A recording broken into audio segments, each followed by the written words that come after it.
For decades, astrophysics rested on a highly reliable set of rulebooks. We used established models that predicted exactly how planets formed from dust, how stars aged, and how galaxies assembled themselves. The math worked, and the observations consistently matched our predictions. Then we deployed a new generation of infrared space observatories.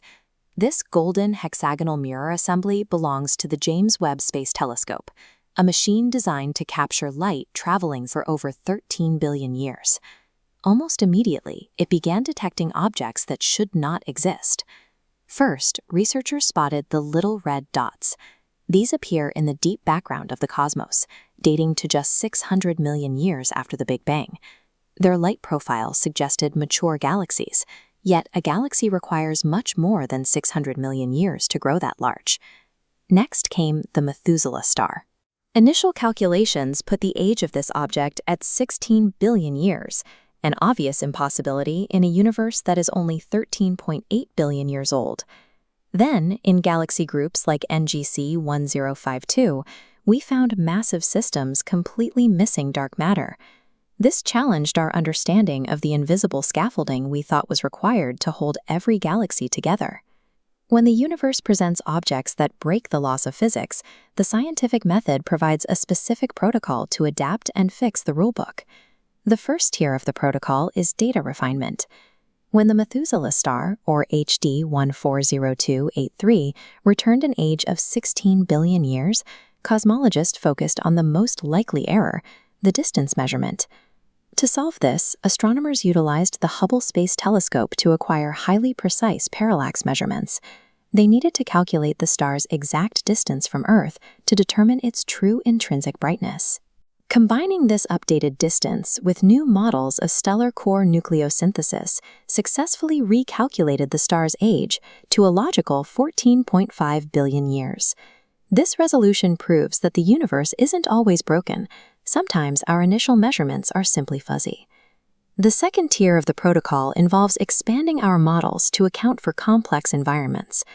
Inside the Orion Nebula, astronomers discovered massive gas giants orbiting tiny stars, as well as 40 pairs of rogue planets, called jumbos, wandering the nursery without a host star. Standard models suggest these shouldn't exist. Tiny stars lack the disk material to form giants, and the violent ejection process that creates rogue planets should easily tear binary pairs apart. Scientists used supercomputer simulations to test crowded stellar nurseries, modeling the complex gravitational interactions in these dense clusters. These models demonstrated that a close encounter with a neighboring star can slingshot a planetary pair away from its host, while keeping the two planets gravitationally locked. The fundamental rules of gravity were accurate. The models simply needed to account for the chaotic environmental effects of dense stellar clusters.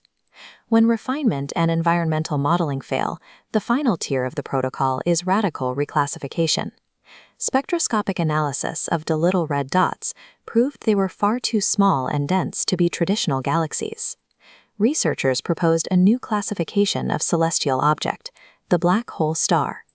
This model describes a supermassive heavy-seed black hole in its infancy. It feeds furiously while cocooned in a dense, fiery sphere of primordial hydrogen, generating the intense light that previously baffled our detectors. When the old rules can no longer explain the evidence, the scientific method requires us to invent entirely new models. We are currently mapping a cosmos where planets orbit tiny stars, black holes can precede galaxies, and dark matter is not a universal requirement for structure. The researchers and data scientists at Mission Control process this paradigm-shifting telemetry every day, parsing anomalies that would have been unthinkable a decade ago. Inside these centers, a universe breaker serves as the raw data for a necessary update to our cosmological models. Our most advanced observational tools are built for this exact purpose, to challenge old models and force the discovery of new truths. In astrophysics, the discovery of an impossible object is the primary catalyst for our next leap in human understanding.